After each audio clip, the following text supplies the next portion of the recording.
Então, primeiro que tudo, eu quero agradecer muito por ter aceito o convite de estar aqui. Quero começar por lhe perguntar como é que chegou a descobrir que queria ser psicóloga. Obrigada, Inês. Eu é que agradeço pelo convite e pela oportunidade de estar aqui.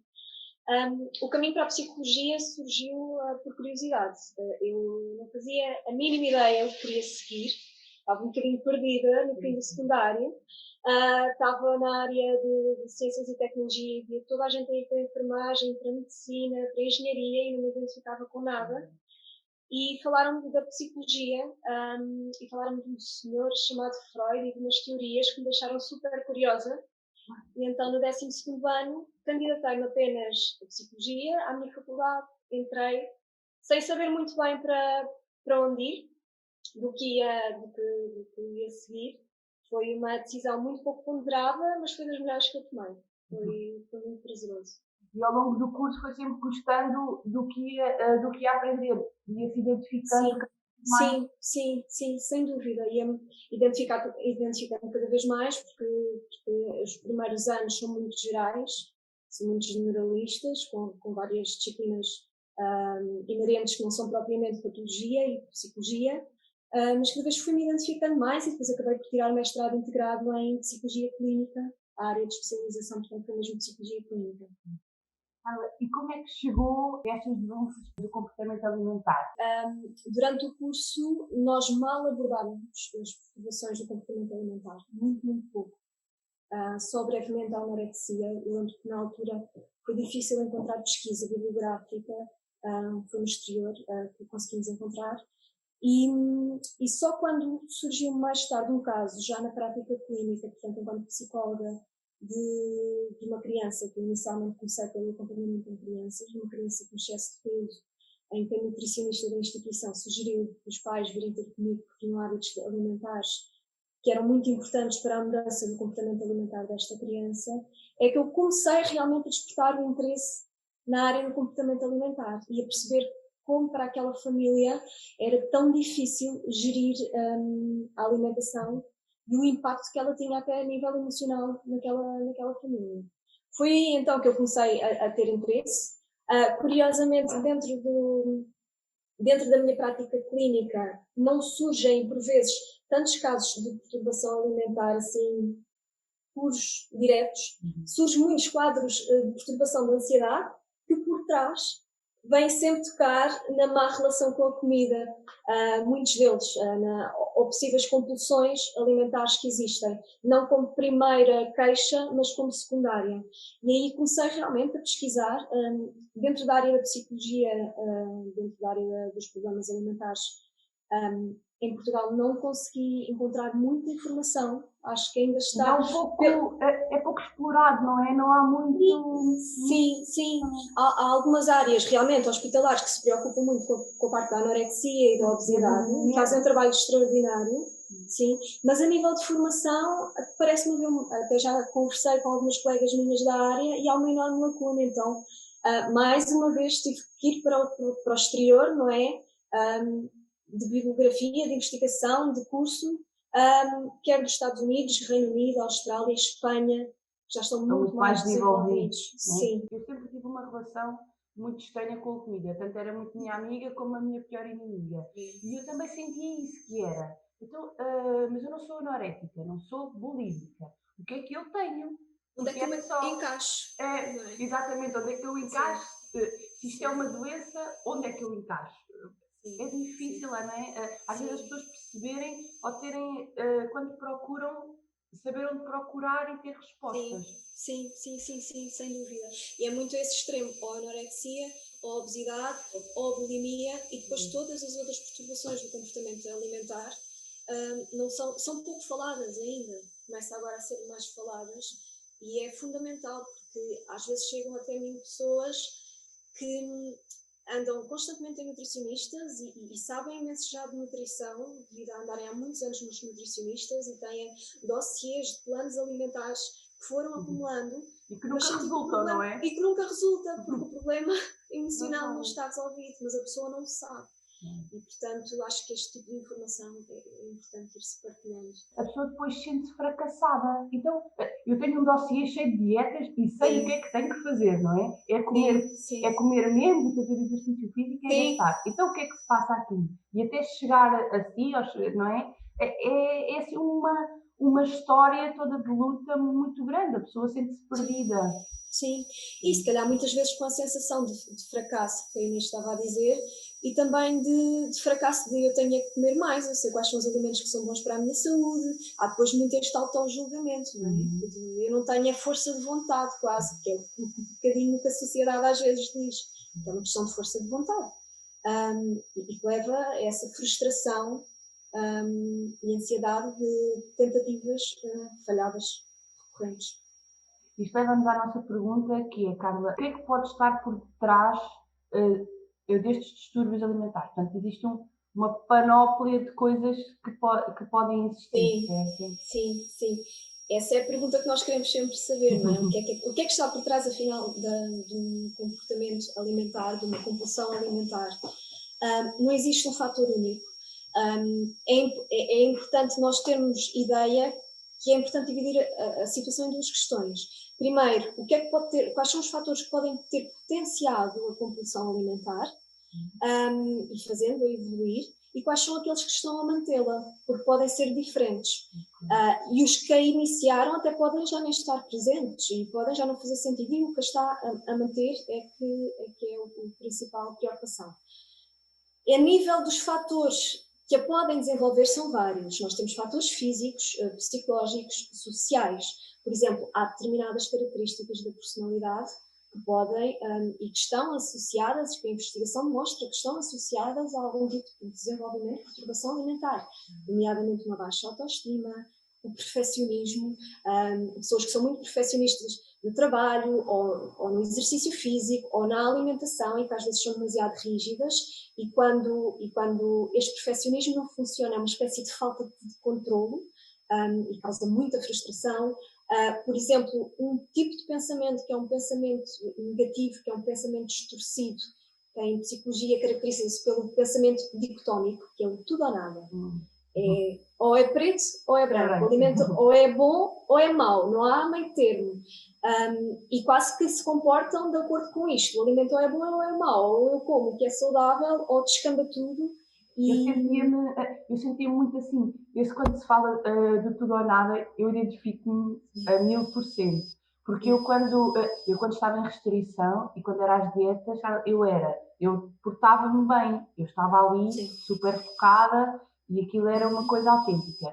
E mesmo no exercício físico, eu até cheguei a pensar a fazer bidiários. Isto é uma coisa, pronto, é mesmo o tudo. Normalmente os atletas é que o fazem, em momentos de alta competição. Exatamente. E depois, quando estava no nada, era mesmo nada. Eu sentia-me, era bem a estar deitada, é mesmo um extremos e que é muito cansativo. A pessoa é muito cansativa. Sim, e é frustração, não é? Mais uma vez, eu não consigo controlar. Exatamente. E como assim? Eu há pouco tempo atrás estava aqui no meu auge, sentia-me super bem e agora sou tipo uma fracassada. Estou aqui e não tenho objetivos de vida, porque a pessoa depois é um rol de pensamentos que a pessoa entra naquela espiral. Sim. Quase como se o facto de eu ter comido algum alimento que apelidei de proibido fosse quase que estragar todo o meu dia, não é? Aquilo que eu sou enquanto pessoa, as minhas capacidades, as minhas competências, é mesmo de extremos, e é um sentimento de tamanha frustração e de falta de esta noção do controle que é tão importante e que a pessoa perfeccionista tem tanto. E é muito comum mesmo na compulsão alimentar este pensamento dicotómico. Outra questão tem muito a ver com os aspectos sociais. Por exemplo, nos anos 90 há muita investigação que todo o desenvolvimento das modelos, do perfil da mulher ideal, não é? Ideal. Magra, sem ser curvilínea, disputou uma série de ideias, de dietas, e vê-se realmente uma diferença entre os casos de perturbação alimentar nos países ocidentais e nos países orientais, precisamente devido a esta ideia de que é o perfeito, de que é o adequado para um corpo da mulher. Depois isto também é mais prevalente, por exemplo, no género feminino. E principalmente naquela fase da adolescência e idade adulta. Não é que não exista no género masculino, há, efetivamente, mas isto tem muito a ver com a própria imagem, vem um bocadinho à semelhança do que eu estava a dizer anteriormente, do que é o ideal de mulher e o corpo da mulher. Depois também podem existir fatores realmente de transtornos alimentares já presentes na família, e portanto, muitas vezes as pessoas que chegam com um diagnóstico de compulsão alimentar, já há todo um histórico muito anterior de uma má relação com a comida, até já mesmo na infância e na adolescência. Estou-me a lembrar de pessoas que me dizem que quase que as avós ou a mãe diziam: não comas isso porque tu tens tendência a engordar. Atenção que és como eu. Atenção, não podes comer isso, isso é proibido. E já haver até memória do ir comer às escondidas, não é? Que é algo também muito comum na compulsão alimentar. Fazê-lo às escondidas. Vergonha associada, não é? Eu quero tanto comer aquilo, mas como é que eu vou comer aquela quantidade e aquilo que eu quero e frente a quem gosta? Sim. A vergonha, muito esta situação de comer às escondidas quando toda a gente sai de casa. Há pessoas que dizem que até estão em casa sozinhas, mas que têm este sentimento de que vão para a cozinha comer rapidamente, com a sensação de ser apanhada, não é? A vergonha que isso está associado. E depois há a parte das dietas, que também pode ser um grande potenciador da compulsão alimentar. Obviamente que nem todas as pessoas que fazem dietas desenvolvem uma perturbação do comportamento alimentar, claro, mas o que está provado é que realmente dietas restritivas podem muito frequentemente levar a esta situação de compulsão alimentar. A restrição de determinados alimentos, há normalmente uma perda de peso, mas mais cedo ou mais tarde leva à compulsão alimentar. E depois a compulsão alimentar normalmente leva a vergonha, culpa, o que estávamos a falar, e às vezes determinados comportamentos compensatórios, o excesso de exercício físico, por exemplo, os bidiários, não é? Que ainda estava a falar, que é algo mesmo excessivo, utilizar laxantes, recorrer, por exemplo, a estratégias de vômito, numa tentativa de remediar o que se fez, ou então, novamente, uma dieta restritiva. Eu começo na segunda-feira e parece que a pessoa, quando vai correr ou quando vai fazer exercício físico, isso torna-se uma coisa penosa, não é? É do género, é compensar o que a pessoa fez, o que a pessoa comeu, não que é uma coisa saudável da pessoa se sentir bem a fazer o exercício. Sim, não é? É quase que uma espécie de estar a pagar pelo que fez. É julgamento. Eu agora estou aqui a passar, estou a sofrer aqui, a correr quase para me castigar e para remediar aquilo que fiz. A comida passa a ser o foco da nossa vida. Tudo que, não é? Tudo em redor é aquilo, é a comida. É super desagradável porque nós precisamos da alimentação para vivermos, para estarmos bem mentalmente, para estarmos ativos no nosso trabalho. A alimentação desde o início da nossa infância que é importante. A primeira coisa das primeiras coisas que se faz quando um bebê nasce é colocá-lo junto à mãe para ele se alimentar. A relação de vinculação e a amamentação ou dar o biberon, dependendo dos casos, é super importante no estabelecimento da relação. As festas, os casamentos, os batizados, roda à volta da comida, e a comida é muito importante para nós, e é realmente muito chato esta má relação da comida, este acordar e pensar: será que eu hoje vou descambar? O que é que eu vou comer? Há aqueles alimentos ali no frigorífico ou na despensa que são proibidos e eu não posso tocar. E muitas pessoas até relatam que o dia delas gira à volta disto, não é? Este pensamento constante. Eu lembro-me, Carla, que havia dias, e às vezes ainda há, que eu acordo, assim que acordo, é a primeira coisa que penso. Penso assim: não, eu vou trabalhar, que é para seguir, ir ao supermercado e ir comprar o chocolate que eu quero. Portanto, a pessoa já está tipo em piloto automático, que é de género. Eu vou trabalhar, porque, não é? Porque tenho que ir, e a seguir vou fazer aquilo que realmente me dá a prazer, que é: eu vou comprar um chocolate, mas vou comê-lo todo e sozinha. Nós acabamos por comer escondidos, só que depois nós começamos a engordar, não é? Portanto, os outros também acabam por ser uma doença visível. E isso pode ser um gatilho, Inês, não é? Os estímulos sociais, aquilo que nós vemos na rua, na televisão, do que é o perfeito, e aquilo do julgamento do outro. Porque esta coisa de fazer comentários sobre o corpo do outro é muito desagradável e eu acredito que muitas pessoas não o façam com maldade e se calhar todos nós já dissemos alguma coisa sem qualquer maldade, mas que mais valíamos estar calados, não é? Tipo, ninguém te perguntou nada. Ninguém me perguntou. E começa a haver uma sensibilidade para essa questão ok, há aqui assuntos que são sensíveis, que não vale a pena falar. E pode funcionar como gatilho, porque a pessoa que tem realmente uma compulsão alimentar e que engorda, porque nem todas engordam, porque nem todas têm excesso de peso, nem todas têm obesidade, ou até há pessoas que estão dentro daquilo que é expectável, mas que sabem e sentem que o corpo está a mudar devido a alimentos mais calóricos e aquilo para elas é muito difícil de gerir, apesar de estarem dentro daquilo que é dito como saudável e dentro dos padrões, mas que realmente é sentido como algo muito magoa. E esta questão da comida, a comida é um verdadeiro ansiolítico e antidepressivo natural. É muitas vezes usada quase para silenciar emoções, para não nos permitir quase elas serem sentidas. Esse, por exemplo, é mais um gatilho mesmo. Esta dificuldade que as pessoas têm em regular as emoções, em permitir-se sentir de, ok, eu estou ansiosa, estou frustrada, eu estou meio depressiva ou triste. Esta dificuldade em gerir muitas vezes leva a que a pessoa recorra ao alimento para calar, para silenciar um bocadinho as emoções. Porque muitas pessoas dizem que quando estão num momento de compulsão, de própria compulsão, é como se desligassem completamente, é como se não vissem nada à frente, nem conseguem descrever muito bem o que sentem ou o que pensam, e nem conseguem muito bem perceber o que se passa antes, com o meu corpo, com a minha mente, o que é que eu estava a pensar, o que é que eu estava a sentir.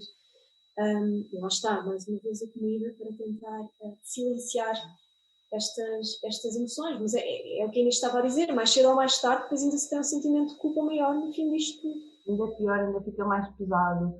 Há pouco falou, Carla, que estes gatilhos podem ser da sociedade, que está à nossa volta, podem existir outros gatilhos para esta doença, para a compulsão alimentar. Sim. Esta situação das emoções, não conseguir lidar com estas emoções, regular as nossas emoções, de acolher as nossas emoções, ok, hoje estou triste, hoje estou ansiosa, vamos tentar perceber porquê, se há alguma coisa que me deixou realmente ficar assim, eu não posso estar sempre feliz, não faz parte do ser humano, não é assim, temos oscilações. Esta situação realmente do que é dito de fora, seja daquilo que a sociedade promove, enquanto que nós vemos na rua, nos ecrãs, o julgamento do outro e ainda mais difícil, o auto-julgamento, da dificuldade das comparações. Nós somos uma sociedade de comparações, nós comparamos o nosso corpo, a nossa casa, o nosso carro, o nosso emprego. As redes sociais promovem muito isto, não é? Nós sabemos que tudo o que é mostrado nem sempre é verdade.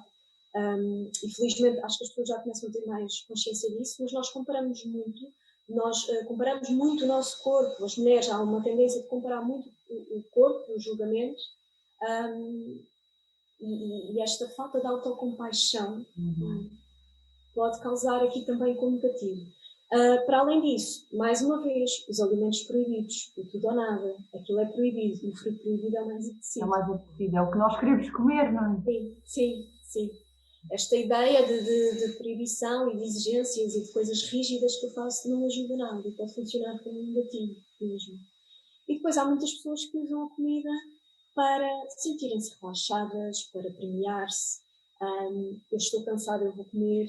Eu preciso de relaxar, agora vou ver uma série e vou buscar aquele alimento que, no fim do dia de trabalho, como a Inês estava a dizer, não é? Vou comprar aquele alimento e vai ser quase a minha recompensa. É quase como se a comida fosse utilizada para gerir isto tudo. Nós acabamos por pensar coisas de nós próprios e por dizer coisas a nós próprios que jamais diríamos aos outros. Obviamente, se eu disser a alguém que o corpo dela é horrível, a pessoa não se vai sentir bem.